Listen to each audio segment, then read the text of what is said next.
Morning, welcome back to our channel, to a new blog. আজকে হচ্ছে শুক্রবার, কাল থেকে উইকেন্ড স্টার্ট। তবে উইকেন্ড নিয়ে আমার কোনো আর এক্সপেকটেশন নেই, কারণ লাস্টের 2 সপ্তাহ 3 সপ্তাহ ধরে উইকেন্ড এত বাজে যাচ্ছে, যার জন্য আমি কোনো এক্সপেকটেশন রাখছি না। যা হবে দেখা যাবে। আর এই যে প্রতিম করছে এখন ব্রাশ, ঘুম থেকে উঠেছে। আর এই যে বিছানাও এখনো গোছানো হয়নি, বিছানা গোছানো হবে। কিন্তু আমার অল ডান, চা খাওয়া কমপ্লিট, সব কমপ্লিট হয়ে গেছে। প্রতিমের আজকে একটু বেরোনোর আছে, যাওয়ার আছে কল্যাণী একটা কাজে। তো আমি সারাদিন মানে যে সময়টুকু ও থাকবে না সেই সময়টুকু আমি বাড়িতে এখন আমি ঘরের কাজ বাজগুলো করবো। এই বৃষ্টি বাদলের চক্করে প্রায় 3-4 সপ্তাহ হয়ে গেল আমার এই বিছানার চাদর কাচা হয়নি। কারণ কাচলে মেলবো কোথায়? জামা কাপড় তো একটা রেলিং এ মেলার সুযোগ হয়, কিন্তু এই বড় বড় চাদর দেখো, এই বিছানার চাদর যদি তুলি তাহলে পুরো 3টে সেট তুলতে হবে। এক তো বিছানায় যেটা পাতা আছে, আর গায়ে যেগুলো দিই সেগুলো। তা এই বৃষ্টির ওয়েদারে আমি কোথায় মেলবো? এই দুঃখে মনটা ভালো নেই আমার। বিছানার চাদর আমি কাচতে পারছি না, কতদিন ধরে এক চাদর, ভালোই লাগে না, দেখতেও ভালো লাগছে না আমার। আমার চুলটা কেমন চ্যাটকা মার্কা হয়ে রয়েছে। আজকে শ্যাম্পু করতে হবে, 3-4 দিন না শ্যাম্পুও করা হয় না। এই বর্ষার ওয়েদারে কিছুই করতে ইচ্ছা করছে না। আর আমি তো আজকে আমার টি টাইমটা দেখাতে পারিনি সকালবেলা, তাই প্রথমে টি টাইমটা দেখাচ্ছি। এই যে আমরা গৃহপ্রবেশ বলে সিনেমাটা দেখেছি। আমার খুব ভালো লেগেছে। আমারও খুব নিশ্চয়ই ভালো লেগেছে। খুব ভালো লেগেছে। আমরা তোমাদের রেকমেন্ড করবো তোমরা গৃহপ্রবেশ সিনেমাটা দেখো। সিনেমাটা থেকে অনেক কিছু শেখার আছে, দারুণ লেগেছে আমার। কিন্তু গৃহপ্রবেশের সাথে আরেকটা সিনেমা রিলিজ করেছিল একটু আগে বা পরে, রাস বলে। ওটা হচ্ছে তথাগত ভট্টাচার্য বলে একজন আছে, ওনার ডাইরেকশন। ওইটা আমার খুব দেখার ইচ্ছা ছিল, কিন্তু আজকে দেখছি আমাদের নিয়ারেস্ট থিয়েটার থেকে ওটাকে সরিয়ে দিচ্ছে। জানি না এই ভালো সিনেমাগুলোকে কেন রাখে না, বুঝতে পারি না। যাকে এই যে এই চা, এখানে এই যে মেসি ব্যাপার স্যাপার গুলো কে করেছে? কে পরিষ্কার করবে? কাজে বেরোনোর আগেও রয়েছে প্রতিমের কাজ, মানে অফিসের কাজ, তারপর পার্সোনাল কাজ। তো সেই জন্য ওই অফিসের কাজের মধ্যেখানেই ওকে সকালে ব্রেকফাস্টটা দিয়ে দিয়েছি। ব্রেকফাস্টে সেই নাথিং ফ্যান্সি খাবার দাবার, অল্প ভাত, ডাল এবং একটি তরকারি। তারপরে আমি ভুলে গেছিলাম যে আমি নিচে ডাল বসিয়ে এসেছি, অ্যাজ ইউজুয়াল প্রতিদিনই আমি ভুলে গিয়ে থাকি। আর এসে দেখি ডালের অর্ধেক শুকিয়ে গেছে, মানে প্রায় ডাল শুকিয়ে এসে তলা লেগে যেত এমন সময় আমি এসে পৌঁছে গেছি। প্রতিবার আমার সাথে এরকম কেন হয় আমি জানি না। এই যে ডালের অবস্থা খুব করুণ, ওই জন্য কেটেলে গরম জলটা বসিয়েছি যাতে ডালে মেশাতে পারি। আর এখানে আমার ভাত রেডি, ভাত এবং তরকারি, এর মধ্যে ডালটা মেশালেই হয়ে যায়। যতক্ষণ জল গরম হচ্ছে ততক্ষণ দুপুরের লাঞ্চটা দেখাই। এটা হলো ভাত, তারপর রয়েছে হলো পাঁচমিশালির তরকারি উইথ কাঁঠালের দানা, মানে কাঁঠাল বীজ দিয়ে পাঁচমিশালি তরকারি। এটা হেব্বি লাগে খেতে। আর তার সাথে রয়েছে এই জিনিসটা, এটা কি জিনিস একটু ভালো করে পর্যবেক্ষণ করে দেখো তো, যদি কেউ বুঝতে পারো কমেন্টে লিখে কিন্তু অবশ্যই জানাবে। এটা আমার খুব প্রিয় খাবার। আর এখানে জল গরম হয়ে গেছে, দাঁড়াও জলটা মিশিয়ে নি, অনেকটা জল মেশাতে হয়েছে, মানে ডাল প্রায় শুকিয়ে গেছিল। আর আমার প্যান্টে যে দুধারে দেখছো না ভেজা হাতের দাগ, ওগুলো কিছুই না, আমি হাত ধুয়ে, আমার বড্ড বাজে অভ্যাস, আমি প্যান্টে বা জামায় মুছে ফেলি। It's not a good habit.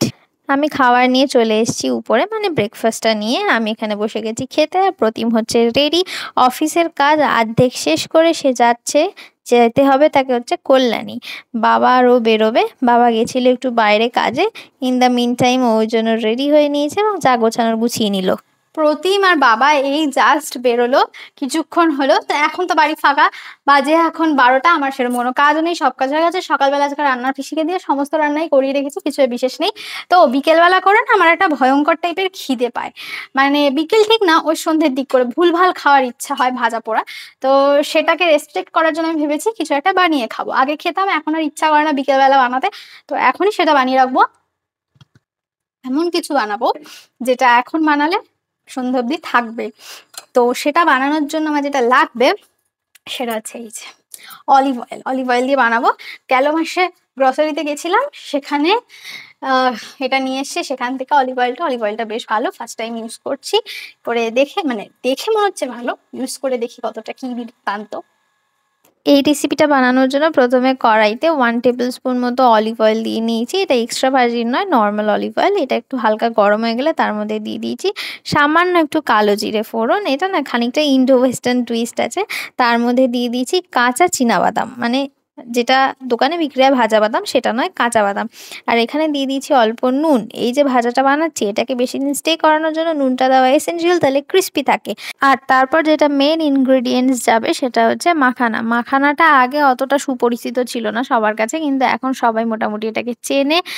আর এটাকে বাংলায় পদ্ম ফুলের বীজও বলে, আর ইংলিশে এটাকে ফক্সনাট বলে থাকে। মাখানা খাওয়া ইজ ভেরি হেলদি। অনেকে মাখানা লাড্ডু করে খায়, যাদের মিষ্টি মিষ্টি খেতে ইচ্ছা করে বেশি। আমার একটু ঝাল ঝাল খেতে ইচ্ছা করে সবসময়, ওই জন্য আমি এটা বানিয়েছি। ভাজা হয়েছে এই যে হালকা লাইট ব্রাউন টাইপের এটা হয়ে যাবে গাটা, ডার্ক ব্রাউন নয়, লাইট ব্রাউন। আর যদি কেউ খেয়ে টেস্ট করতে চাও তাহলে তো মুখে দিলে বোঝাই যাবে। হালকা ক্রিস্পি টাইপের হয়ে গেলেই নামিয়ে নেওয়া যাবে। এখানে দেখো মাখানার কালার চেঞ্জ হয়ে গেছে। আমি গ্যাসের ফ্লেমটা অফ করে হালকা আর 2-3 মিনিট নেড়ে চেড়ে একটা বাটিতে নামিয়ে নিয়েছিলাম এয়ারটাইট কন্টেনারে। আমার তো সন্ধ্যাবেলা জল খাওয়ার রেডি হয়ে গেল। প্রতিম এখন বাড়ি নেই, এখন আমি স্নান ধানগুলো কমপ্লিট করে নেবো। আজকে শ্যাম্পু করার আছে মাথায়। প্রতিম এসে গেলে আমি আবার লাট খেতে থাকবো, তাই জন্য আগে থেকে আমি শ্যাম্পু ট্যাম্পু চান ফান সব করে রাখবো, সমস্ত কাজ মিটিয়ে রাখবো। কাজ নিয়ে বসে থাকলে না মাথাটা টেনশন থাকে, ঠিক করে রিল্যাক্সও হয় না, ঠিক করে কাজও হয় না, মাঝামাঝি একটা সিচুয়েশন। তাই এখন আমি যাবো চান করতে। স্নান করে এসে পড়েছি, বাথরুম পরিষ্কার করেছি আজকে, তাও এখনো দেখছি প্রতিম এসে পৌঁছায়নি বাড়িতে। আর আকাশে ভর্তি মেঘ হয়ে রয়েছে, আমার ভয়ে বৃষ্টিটা না ঝমঝমিয়ে নেমে পড়ে। আর হ্যাঁ, যেটা আই হ্যাভ রিয়েলাইজ সাডেনলি, যে আজকে রথ। আমি ভুলেই গেছিলাম 7 তাড়নার মধ্যে যে আজকে রথ। ছোটবেলায় এই দিনটা নিয়ে কত উৎসাহ থাকতো, কত কিছু থাকতো। বড় হয়ে আমি দিনটাই ভুলে গেছি যে আজকে রথ। যাকে বড়দেরকে শুভ রথযাত্রার প্রণাম, আর ছোটদেরকে অনেক ভালোবাসা। সবাই খুব ভালোভাবে রথ কাটিও। যদি ওই ব্লগটা যাওয়ার আগে রথ চলে যাবে, তবুও সোজা রথ উল্টো রথ দুটোই ভালোভাবে কাটিও। এই জন্যই এত বৃষ্টি হচ্ছে, রথের দিন বৃষ্টি ম্যান্ডেটারি। আর আমাদের এখানে না রথ খুব বড় করে সেলিব্রেট হয় ভাটপাড়ায়, ইছাপুরেও হয়। তো আজকে যদি ওয়েদার সাথ দেয়, মানে অত্যন্ত বৃষ্টি যদি না হয়, তাহলে একটু রথ দেখতে যাওয়ার চেষ্টা করবো, মানে রথের মেলায় যাওয়ার। তো এখন কি করবো, এখন একটু বসে থাকি। প্রতিম বাড়িতে নেই, কোনো কাজ নেই, বাইরে বৃষ্টি হচ্ছে, বসে থাকা ছাড়ানো উপায় না। সম্পূর্ণ কাজ নেই বলাটা ভুল হবে, একটা কাজ আছে, সেটা হচ্ছে রথ স্পেশাল ওয়ারেস খাওয়া। জিলিপি তো আর খেতে পারবো না, ওয়ারেসটাই খাবো। যাহা ভাবা তাহা কাজ। প্রতিম যে কাজে গেছিল সেই কাজ থেকে ফিরতে যথারীতি প্রতিমের দেরি হয়েছিল, কিন্তু এই সেদিন যে আমরা ট্রিকটা অ্যাপ্লাই করি সেটা হচ্ছে তাড়াতাড়ি স্নান খাওয়াটা সেরেছি, নাহলে দুপুরে খেতে বড্ড লেট হয়ে যায়। কিছুক্ষণ আগে ঝমঝমিয়ে বৃষ্টি এসেছিল, কেউ বলবে আকাশটা এখন পুরো নীল হয়ে গেছে। আমি দিনে দিনে এই ওয়েদার অবসেসড হয়ে যাচ্ছি, কেমন সেই। যদি ওয়েদার ভালো থাকে তো বেরোবো। কেমন দুর্গাপূজা ওয়েদার হয়ে গেছে। ছাদে গেলেই দেখতে পাবি, এখান দিয়ে যায় না, আমার অত হাইট নেই। আরে দেখতে পাবি, পুরো রাস্তা দেখতে পাবি। আমি পুরোটা দেখতে পাই না, আমি দুর্গাপূজাতে ট্রাই করেছিলাম, আমি পারিনি দেখতে পুরোটা। হ্যাঁ রাখ। প্রতিমের চান্দান হয়ে গেছে, বাড়ি এসে চুল আঁচড়ানোটা হয়নি এখনো, খেতে যাবে, লাঞ্চ করব আমরা। আর কি এটা বলছিলাম বেশ, ও হ্যাঁ, আজকে অনেক জায়গায় খুঁটি পুজো হয়েছে। আমাদের পাড়ার যে দুর্গাপুজো হয়, মানে আমার শ্বশুরবাড়ি পাড়ায়, কি পাড়া, রাহাপাড়া, ওখানেও আছে খুঁটি পুজো হয়ে যায়। সব খুঁটি পুজো কি একদিনে হয় বাই দ্য ওয়ে?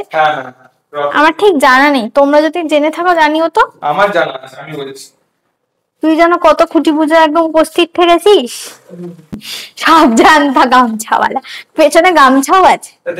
সকালবেলা প্রতিম যেহেতু বেরিয়ে গেছিল নিজের পার্সোনাল কাজে, হাফ অফিস করে, সেই জন্য অফিসের অনেকগুলো কাজই বাকি ছিল। তাই জন্য তাড়াতাড়ি করে আমরা খেতে চলে এসেছিলাম। আর খাবারে এই যে মাছ ভাজা, তারপরে পাঁচমিশালি তরকারি, এই সমস্তই ছিল। আমরা দুজনে মিলে খেতে বসে পড়েছিলাম। আর এই যে কাঁঠাল দানা, আমার বড্ড প্রিয় জিনিস। কাঁঠাল দানা সেদ্ধ বলো, কাঁঠাল দানা ভাজা বা পাঁচমিশালি তরকারিতে আমার ভীষণ প্রিয়। আরও ভালো কথা, আমাদের পেট খারাপের পর থেকে আমরা মাছের ঝোলের জায়গায় এখন মাছ ভাজাতে শিফট করে গেছি। মাছের ঝোল খেতে ইচ্ছা করছে না, কেমন যেন বিশ্রী খেতে লাগছে, জানি না কেন। তোমরা দেখতে পাচ্ছ শাইনি এখন ঘুমোচ্ছে, আমি এসছি ওপরে। ওই দূরে তোমরা দেখতে পাচ্ছ আমাদের রথ যাচ্ছে, দেখো তোমরা, রথ যাচ্ছে আমাদের ওখানে, খুব সুন্দর লাগে দেখতে এটা। শাইনিকে অনেক ডাকলাম, শাইনি উঠলো না, আমি তাই একটু ভিডিও করছি।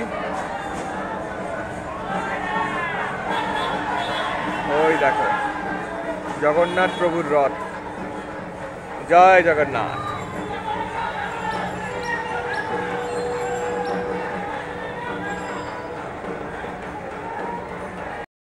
আমাদের তো লেগেই রয়েছে কোথাও বেরোনোর আগে একটু ছোটখাটো করে ঝামেলা না হলে আমাদের পেটের ভাত হজম হয় না। সন্ধেবেলা রথের মেলা দেখতে বেরোনোর আগে হালকা ঝামেলা হয়ে গেছে। এখন দুটিতে মিলে বেরিয়েছি টোটোতে, ওই জন্য আমার মুখটা দেখো ঠিক যেন একদম বাতাসার মতো হয়ে রয়েছে। আর প্রতিম নাচেও হাসছে। বেকার ঝামেলা করেছি। আসলে ঘুম থেকে ডাকার সময় না অতিরিক্ত ঝাঁঝি মেরে ডেকেছিল, আর ঘুম থেকে ওঠার পর আমার মাথাটা ধরে গেছিল। ঝাঁঝি মেরে ডাকেনি, অনেকবার ডেকেছে ঘুম থেকে, কিন্তু আমি উঠতে পারছিলাম না। তারপর লাস্টে ওই জন্য চিল্লেছে, আমার মাথা ধরে গেছে। এই নিয়ে ঝামেলা ছোটখাটো, সেই ঝামেলা আবার মিটেও গেছে। আর এই দেখো রথতলায় রথ দেখতে যাওয়ার আগে এই যে এইখানে দেখো বাজার বসেছে, কত ফুলের মালার দোকান, কত সবজিপাতির দোকান। আর এই যে এখান থেকে মেলা শুরু হয়ে গেছে, প্রথম দিনেই একদম জমজমাট মেলা। বিশাল ভিড় হয়েছিল, টোটো অটো যাওয়ার রাস্তা ছিল না। আর এই জন্য আমরা মাঝ রাস্তায় নেমে গেছিলাম টোটো থেকে, বাকিটা আমরা হেঁটে হেঁটে গেছিলাম। আর এই যে এই হচ্ছে সেই রথ, আমাদের যে মেন জগন্নাথ ঠাকুর যেখানে থাকেন মন্দিরে, সেইখান থেকে এইখানে উনি আসেন। এইটা হচ্ছে ওনার মাসির বাড়ি। রথতলায় যে মন্দিরটা আছে জগন্নাথ মন্দির, এটা হলো জগন্নাথ দেবের মাসির বাড়ি। এইখানে রথ থাকবে উল্টো রথ অব্দি, তারপর আবার নিজের বাড়িতে চলে যাবে। এই হলো জগন্নাথ বলরাম সুভদ্রার রথ। আর যে বিগ্রহ সেটা রয়েছে মন্দিরের ভেতরে, সেটাও তোমাদের দেখাচ্ছি। বাট দ্য থিং ইজ, রথের মেলায় গিয়ে কিন্তু আমরা কিচ্ছু খাওয়া দাওয়া করিনি, কারণ আমরা সবেই পেটের প্রবলেম থেকে উঠছি। আর এই যে জগন্নাথ বলরাম সুভদ্রার মূর্তি দেখতে বড় ভালো লাগে। ছোটবেলায় এই দিনটায় রথ টানার জন্য বড্ড আগ্রহ ছিল। এখনো ইচ্ছা হয় রথ টানি, কিন্তু এখন লোকে দেখে প্যাক মারবে, ওই জন্য আর সেই ইচ্ছাটাকে দমন করতে হয়। আর এই দেখো এখানে কত বাচ্চাদের খেলনার দোকান বসেছে, বিভিন্ন রকমের দোকান, বাচ্চাদের খেলনার দোকান, খাবার দাবারের দোকান। আর এই যে মাটির জিনিসের দোকান, প্রচুর মাটির পুতুল, ঠাকুর, বিভিন্ন ধরনের ফল, আর গোপাল ভাঁড় এবং গোপাল ভাঁড়ের ওয়াইফেরও বেশ ছোট ছোট মাটির মূর্তি ছিল। এটা আমার একটা নেওয়ার খুব ইচ্ছা ছিল, ঠিক আছে পরের দিন গিয়ে নিয়ে আসবো, আজ হয়নি তো কি হয়েছে। আর যেটা ছাড়া রথের মেলা অসম্পূর্ণ সেটা হচ্ছে পাঁপড় ভাজা, কিন্তু আমরা খেতে পারিনি, কারণ আমাদের কিছুদিন আগেই হয়েছিল পেটু গন্ডগোল। আর এই কাকু কি সুন্দর একটা ট্রিক করে ভাজছে, তোমরা দেখো। বাড়িতে ভাজলে কখনো পাঁপড় গোল গোল হয় না, কিন্তু কাকু ভাজে পুরো গোল গোল পাঁপড় হচ্ছে। তবে তেলটা বড্ড বেশি লাগছে, এত তেলে পাঁপড় ভাজা খেলে গিলতেই আমি অসুস্থ হয়ে যাবো আর কি, ওই জন্য আর পাঁপড় ভাজাটা খেলামই না। রথের মেলা ঘুরে আমরা গেছিলাম আমার এক দাদার বাড়ি, বিকিদার বাড়ি। তোমরা যারা আমার আগের ব্লগ দেখেছো তারা জেনে থাকবে, যার গাড়ি করে আমরা বিভিন্ন জায়গায় গিয়ে থাকি, তার বাড়িতে জগন্নাথ দেবের পুজো ছিল। এটা জগন্নাথ দেবের কাঠের বিগ্রহ, এটা বহু বছরের পুরনো বিগ্রহ। সেখান থেকে প্রসাদ টসাদ খেয়ে আমরা রাতে বাড়ি এসেছি। দেখে বাড়ি এসেছি, ও রথ দেখে ওইখান থেকে আমার আমার একজন জেঠুর বাড়ি গেছিলাম আমি। তো সেখান থেকে কি পেয়েছি দেখবে, দাঁড়াও দেখাই তোমাদের। এই যে এগুলো কি বলো তো, এগুলো হচ্ছে গাছের পেয়ারা। এই পেয়ারাগুলো দেখতে মনে হচ্ছে ছোট, তো কোষ্টি হবে, কিন্তু এই পেয়ারাগুলো এত মিষ্টি। এর আগে একদিন আমি খেয়েছিলাম, খেয়ে বলেছিলাম জেঠুকে যে পেয়ারাগুলো অসম্ভব ভালো। এই পেয়ারাগুলো ওই জন্য জেঠু আমার জন্য আর কটা রেখে দিয়েছে, 4-5টা দিয়েছে পেয়ারা। এগুলো কালকে খাবো, রাত্রিবেলা তো রাতের খাবো না। এখন বাজে 11টা। আজকের ব্লগটা এই অবধি রাখছি। That's it for today. যদি আমাদের ব্লগগুলো দেখতে তোমাদের ভালো লেগে থাকে, তাহলে please do like, share and subscribe our YouTube channel which is it's perfect. আর আমাদের ফেসবুক পেজ এবং ফেসবুক প্রোফাইলেও তোমরা ফলো করতে পারো। গুড নাইট, স্লিপ টাইট, সুস্থ থেকো, ভালো থেকো, আনন্দে থেকো। দেখা হচ্ছে নতুন আরেকটা ব্লগ নিয়ে, ততক্ষণ স্টে হ্যাপি।